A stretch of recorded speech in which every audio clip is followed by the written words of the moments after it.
How's it going, everyone? Welcome back to the channel and welcome to another Hogwarts Legacy video. Now today we have quite a bit of new information that wasn't previously confirmed. Warner Brothers support has been pretty active on Twitter with answering questions, and there have been a lot of questions from the community. So in this video I'm going to be going over a lot of the community questions that got answered, and there's quite a bit of new information that we didn't previously know about. But before we jump into it, I do want to say that I am going to be doing a Hogwarts Legacy giveaway, and all you have to do is follow the link in the description down below and be a subscriber. So good luck to all of you that enter, and let's go ahead and jump right into things. Okay, so the first question that we have that got answered is from the chair on Twitter. They said, can you clarify something for me? Do you need 4 different Wizarding World accounts to get all 4 house robes, or do you get all 4 house robes with 1 account? And then Warner Brothers support says, you'll receive the cloaks and robes appearance for the House Fanatic robe and your specific sorted Hogwarts house. You cannot mix or equip cloaks and robes from the Hogwarts houses. So if you were hoping to play as, let's say, a Hufflepuff character, you cannot get a Slytherin robe or a Gryffindor robe. If you want the house-specific robes and cloaks, you're going to have to make multiple characters on multiple playthroughs. Which kind of goes into the next question. Somebody says, I would also like to know if it will be possible to create more different save on Hogwarts Legacy on PC, because I plan to play one character and my sister on the same PC. And then Warner Brothers support responds and they say, hi, thanks for your question. There are 4 separate character slots. For each new character, we will have the following 2 types of save functionality and slots: 5 autosave slots and 10 player manual save slots. We hope you and your sister enjoy the game. So here they confirm that there are 4 separate save slots. So if you want a character for each house, you can do that. I know myself, I'm going to have 4 different characters just so I can experience all 4 of the different common rooms. So up next we have a question about cross-platform saves. I've seen that we will have multiple save slots, but what about playing the same character on different consoles? Example, I start playing the game on my PC, then I visit my brother. Can I log in from his PS5 and continue my adventure on my character? And then Warner Brothers support responds and they say, hey, thanks for your question. There is no cross-platform progression. Save data is local to the platform that you started the game on and cannot be transferred elsewhere.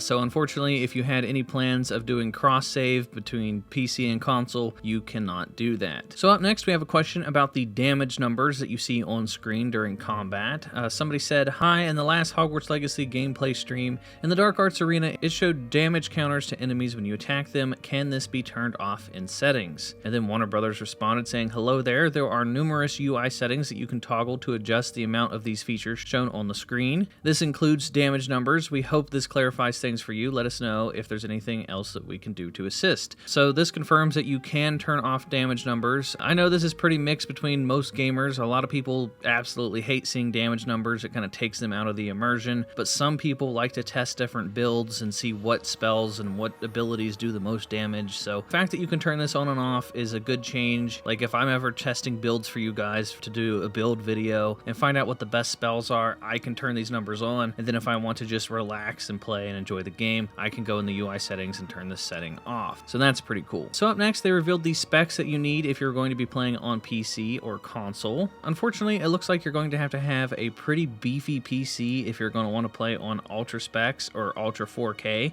If it wasn't for me getting a brand new PC last year, I wouldn't be able to handle this game on ultra settings, but luckily I just got this new PC. But you're definitely going to have a pretty hefty rig to get to run this on ultra settings. And then here are the low specs. This is the low end of the spectrum. If you have a older PC or just a PC that isn't as powerful, this is what you're going to need bare minimum to get to play this on just like the basic settings or low graphic settings. And then they also revealed that the PlayStation 5 and the Xbox Series X is going to be able to toggle between a graphics mode or a performance mode. Basically, you can have high resolution at 30 FPS, or you can turn on the performance mode, which upgrades you to 60 FPS. So this is a huge plus. I think this should be the standard for all games on the PS5 and the Series X. I know there's that huge controversy of Gotham Knights only being 30 frames per second, and it's good to see that Hogwarts Legacy is going to have the option to play 60 frames per second, because once you start playing on 60 FPS,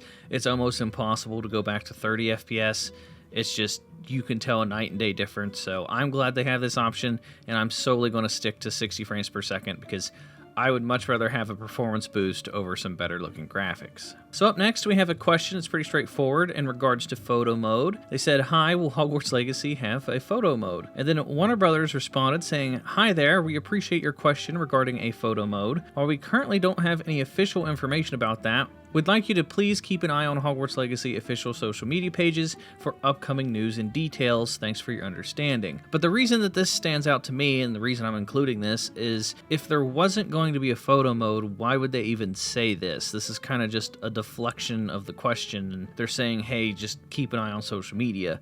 I expect, based off of this response, that there's going to be a photo mode. They just haven't announced it yet, because if there wasn't going to be a photo mode, they probably would have just straight up said, hey, we don't have any plans for a photo mode. That, and most games nowadays do launch with photo modes. That's just kind of a standard feature that comes with most new games. So I expect this is going to have a photo mode. Otherwise, they would have just straight up said, hey, no, sorry, we're not going to have a photo mode.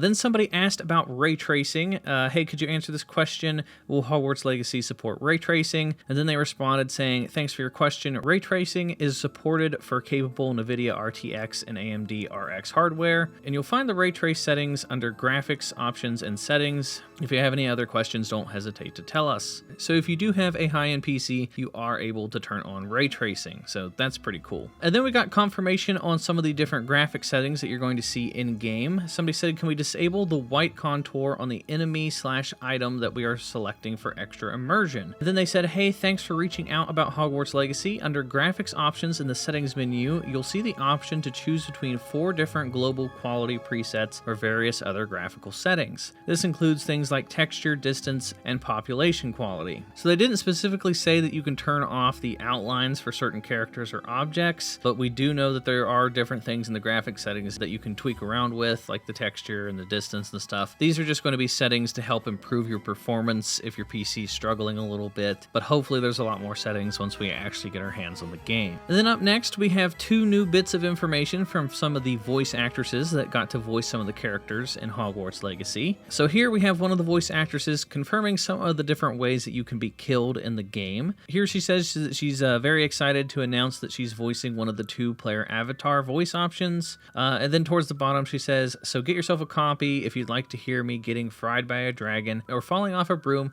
to my inevitable death. So apparently you can get knocked off of brooms or completely fried by dragons. So this pretty much confirms that you can, interact with a dragon, maybe fight a dragon, and obviously get killed by a dragon. So that's pretty neat. So that is going to do it for pretty much all the new information that we have in this video, guys. If any new information comes out, I will be sure to keep you guys up to date. There's only 2 weeks until the release of Hogwarts Legacy, so I'm going to be ramping up videos here within the next couple weeks. Tons of content on the way, tons of things planned, and when the game comes out, I'm going to have tons of tips and tricks and guides. So if you guys want to know everything Hogwarts Legacy, be sure to hit the subscribe button, hit the bell for notifications. Be sure to follow me on Twitch at SwanyPlaysGames Live if you guys want to stop by and check out a live stream. And that is going to do it for this video, everyone, and I will talk to you all next time.